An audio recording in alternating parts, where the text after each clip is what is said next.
Joy Taylor has chosen to come and speak again. Caitlin Clark would not be anything without Angel Reese, which is baffling. Joy Taylor, who went on the Joe Budden podcast and gave her thoughts on how and why Caitlin Clark became so popular. Joy Taylor, and I'm going to read this, stood 10 toes down on the Joe Budden podcast. If Caitlin Clark did that same thing to Angel Reese in a win, that would be Caitlin Clark feuding down. I want to take a moment to sincerely apologize to Caitlin Clark. In hindsight, my comments comparing her to Angel Reese were unfair and dismissive of everything Caitlin has accomplished. She's an incredible talent, a game changer for women's basketball, and she deserves to be recognized on her own merits, not constantly pitted against others. I respect her game, her composure, and the impact she's having, and I regret the way my words may have come across. Joy Taylor has once again thrown herself into the fire. Joy Taylor is the latest one that's guilty of this. That after months of controversy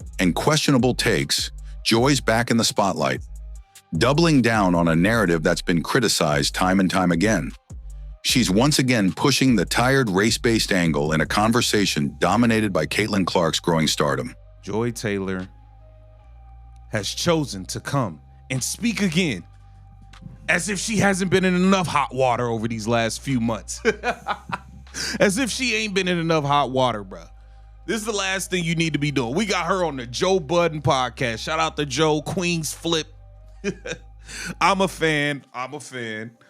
But we got Joy Taylor continuing to push this bullcrap race narrative, this race war, and this false narrative that Caitlin Clark is more relevant because of Angel Reese, when if anything, Angel Reese became more relevant by continuing to attach herself to Caitlin Clark non-stop. She's used Caitlin Clark for promotion at every single turn and every single business venture.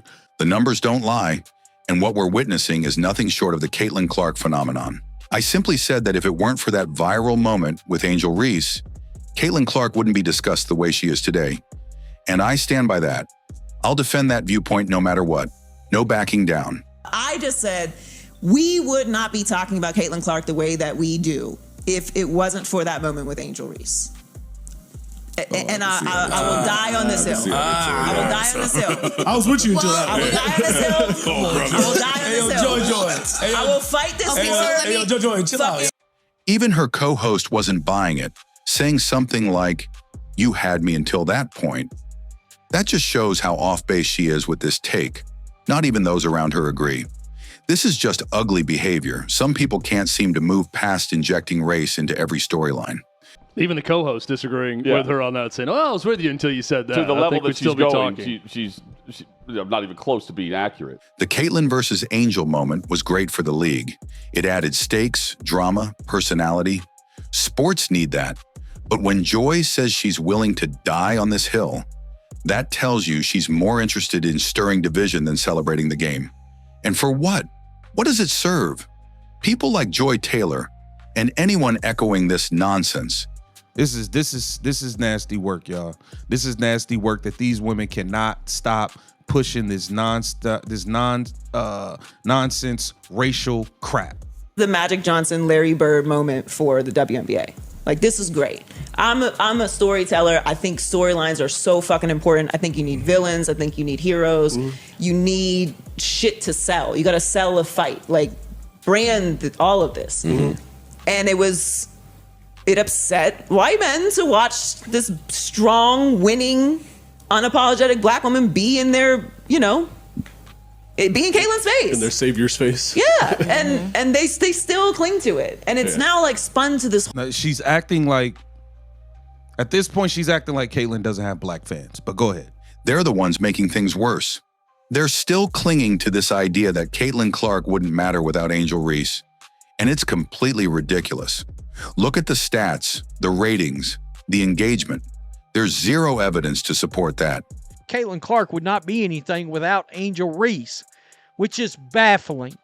There is any number of numbers, statistics, analytics, whatever you want to look at that proves Angel Reese is not nearly as popular as Caitlin Clark.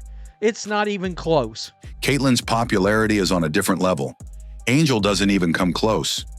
Joy Taylor stood firm on the Joe Budden podcast, repeating that Caitlyn wouldn't be in the national spotlight if it weren't for that single face-off with Angel Reese. She didn't flinch, even as the rest of the room raised eyebrows. Joy Taylor, and I'm going to read this, stood 10 toes down on the Joe Budden podcast when speaking on her stance that the media would not be talking about Caitlin Clark had she not had that moment with Angel Reese. Caitlin Clark was already a major name before that whole incident. The moment blew up because people already knew who she was. If she were just some random white guard from Iowa dropping 12 points a game, none of it would have mattered. It would have been a meme and forgotten in 24 hours. But Caitlin wasn't that. People were talking about Caitlin Clark before that moment. It was the race to It was such a big moment because we knew who Caitlin Clark was. If Caitlin Clark was just another white girl from Iowa that averaged 12 a game and not what she did and wasn't going for a national record, then yeah, it wouldn't have been much of anything It was the national that happened record. in the game. People would have laughed about it. It would have been a meme. It would have been a joke. It would have been whatever. It was a big deal because Caitlin Clark was involved. It started out as, have you seen this girl who's shooting from half court and making every shot? And she's going for the all-time scoring record, right? And then that became the phenomenon. We latched onto that, and as a society, and then all of a sudden, they're matching up with Angel Reese and LSU, who are competing for national championships. She was chasing history, hitting absurd shots from near half court and captivating the country. That's why it turned into a viral storm. That's what made it resonate. She's averaging over 1.7 million viewers per game, peaking at 2.2 million. That's a 14% increase over last season and a massive 52% jump over ESPN's typical WNBA numbers. This is what superstardom is. I guarantee you one thing, Asia Wilson ain't pulled this type of number without Caitlin Clark before. I tell you that right now. She ain't pulling this type of number. She's not pulling this type of number. This is legendary, magical stuff here. Average 1.7 million viewers, peaked at 2.2. That is up 14% from last season, and it was up 52% versus last year's WNBA on ESPN regular season average. Up 443,000 viewers, man. This is next level, man. This is the Caitlin Clark effect, period. This is the CeCe effect, point blank, period. That's nearly 500,000 more eyeballs. That's not hype. That's a shift. That's the Caitlin Clark effect. No way around it. She's leading All-Star voting by a mile, over 515,000 votes. Angel Reese? Not even close. She's back at 13th on the list. The Fever versus Liberty drew 2.2 million viewers. In case your math ain't working out, that is 1,594,000 more people that tuned in to watch Caitlin Clark play than watched Angel Reese play the very same team. The interest wouldn't be there without Angel. They all know that's BS. It's total BS. It's horseshit. It's hilarious that they're still here. Caitlin Clark, the All-Star voting, 515,000, basically 516,000 votes. She is 3 times higher than Angel Reese, who's way back at 13th. She's the 13th most popular player in the league right now. I come out on June 10th and said the Chicago Sky and Liberty national TV ratings are going to be very interesting. Well, they were, because they drew a putrid 606,000 viewers on ESPN. I said on June 10th, the Sky versus Liberty ratings would be telling.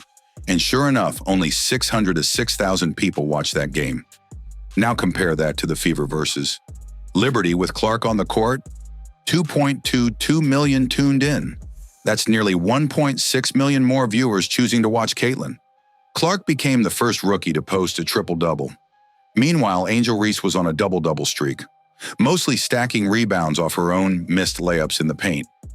Sure, there was a time the gap felt smaller, but as the season rolled forward, Caitlin separated herself completely. She took off. Discussion. Which was, I tells you, guess, somewhat of an argument early on in the year. Like the first and then half. it quickly there was separation. Yeah, because at that point I think Caitlin Clark had the first triple-double for a rookie coming into the league or something like that. And Angel Reese had already broken the record for most rebounds or something. Well, it was double-doubles. She was on some sort of pace that most double-doubles for a rookie. That's right. Points and rebounds. It left out the part where she's rebounding a lot of her own shots and misses down low as part of the rebounding totals. But, yeah, there was a time where they were closer, and then as the season went on, Caitlin Clark took off and away from Angel Reese. Here's what Portnoy had to say, and part of his own rebuttal. Are people really saying no one knew Caitlin Clark before that one moment? Sure, it brought in more attention. That's fair. But let's not pretend she was some unknown name. I was locked into the Women's Final Four because of her. She was already dominating headlines. That season, she wasn't just a player.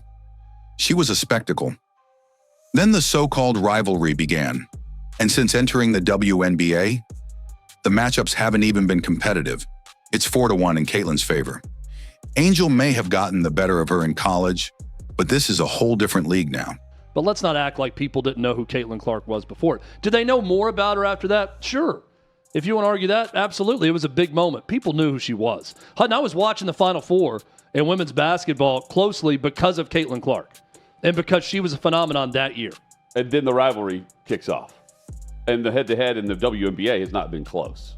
You know, the difference in the competition from college to pro now is in college, Angel Reese was winning the head-to-head matchups. Now it's lopsided 4-1 in Caitlin's favor. Now, can Angel Reese determine where she's going to be drafted to Chicago? No. It's not a very good team. Caitlin right now is second in the Vegas odds for MVP. Angel didn't choose Chicago. She ended up there. Just like Caitlin didn't pick Indiana. Both were drafted to tough situations. But look at the impact. Caitlin is 4-1 in the head-to-head and has the better stats across the board. She's even sitting near the top of the MVP race in Vegas odds. That's not hype. That's performance. Caitlin entered the pros already a household name. Angel was still gaining recognition. And honestly, that moment they keep referring to, it helped Angel way more than it helped Caitlin. Caitlin didn't need it. She was already headlining sold-out arenas. Angel Reese in the national championship game, and the controversy. It propels both of them to superstardom. Now, Caitlin Clark was already a star going into that game, while Angel Reese, she was relatively unknown. Angel Reese was given the benefit of using the star power of Caitlin Clark to make a name for herself. There's nothing wrong with that. Nothing wrong with that. That is the way it's supposed to work. Angel needed that spotlight to build her name. And that's okay. That's how it works sometimes. You could even argue that other players on Caitlin's team, like Aaliyah Boston, are more relevant than Angel on a national level right now. The All-Star votes say as much. Caitlin was packing gyms in college, even on the road. Angel, LSU struggled to fill seats at home. That right there tells the story. Chicago Sky, and I will give some Angel Reese fans credit because they noticed it and they admitted it when this happened. When the Chicago Sky went into LSU and could not sell out that LSU homecoming for Angel Reese, not only did they not sell it out, they didn't even sell half the arena out. Some Angel Reese fans said, when are we going to start being honest and asking questions? Because we keep saying, Caitlin, that Angel Reese is so popular and is as popular as and in demand as Caitlin Clark, but yet some fans said, why aren't we showing up?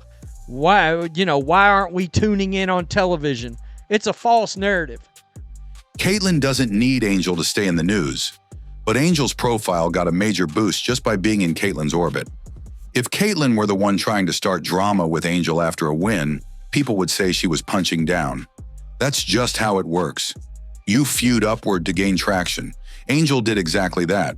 She picked a fight with the bigger star, and it elevated her brand. Simple as that. I mean, one could argue that there are members of the Fever that are more popular than Angel Reese right now on a national level. I mean, that could be Aaliyah Boston. It's possible. Her All-Star voting certainly puts it out there. And look, I'm not the biggest A'ja Wilson fan. I think she's probably more popular than Angel. I mean, I don't even think. And just like that, everyone else on that podcast jumped ship. The moment Joy said Caitlyn wouldn't even be a topic without Angel Reese, the entire room backed away. You could see it. They weren't riding with her on that one. They knew that take was garbage. They didn't just disagree, they laughed it off, because deep down, even they understood how ridiculous that claim was. We are 13 games into the WNBA season. Guess how many home games Angel Reese has sold out? Just take a wild guess. None. Caitlin Clark was selling out arenas in college. She was selling out road games. Angel Reese couldn't sell out home games at LSU. Caitlin Clark does not need Angel Reese to remain relevant. Angel Reese needs Caitlin Clark. Saying Caitlin Clark owes her fame to Angel Reese is like saying Steph Curry only matters because someone trash-talked him in a playoff game. It's nonsense. Joy stood there defending something that no one else believed. If Caitlin Clark did that same thing to Angel Reese in a win, that would be Caitlin Clark feuding down. Not even her peers on the panel. And that says everything. Sometimes people just can't admit they got it wrong. They double down even when the facts are slapping them in the face. And I'm talking about status. I'm talking about their quality as a player, their records they hold from college basketball, all of that. And this is just an old adage that if you're going to feud with somebody publicly, you want to feud up and not feud down, because if they feud back with you, it's going to help your clout. It's going to help make you more famous. Angel Reese was feuding up and not feuding down. No doubt. And she benefited from it. So yeah, when she said, "I'll die on this hill," it looks like she's standing there alone. At this point, I don't even know what else there is to debate. It's wild that this is still even a discussion. The idea that Caitlin Clark needed that moment with Angel Reese to become who she is today, I'm just not buying it. Not even close. You heard what "I'll die on this hill" by yourself, I get. I mean, I don't know what to tell you. I can't believe this is even still being brought up at this point. Caitlin Clark needed that moment with Angel Reese to be this Caitlin Clark in terms of fame, popularity, notoriety, which I just thoroughly... Give me your thoughts on this. Joy Taylor claims that we would not be talking about Caitlin Clark today if it wasn't for Angel Reese. If Caitlin Clark did that same thing to Angel Reese in a win, that would be Caitlin Clark feuding down. But what do you think? Joy Taylor insists Caitlin's rise wouldn't have happened without Angel Reese. Meanwhile, Joe Budden and his whole crew couldn't take that claim seriously. Me personally, I think Caitlin was destined to blow up, with or without that clip.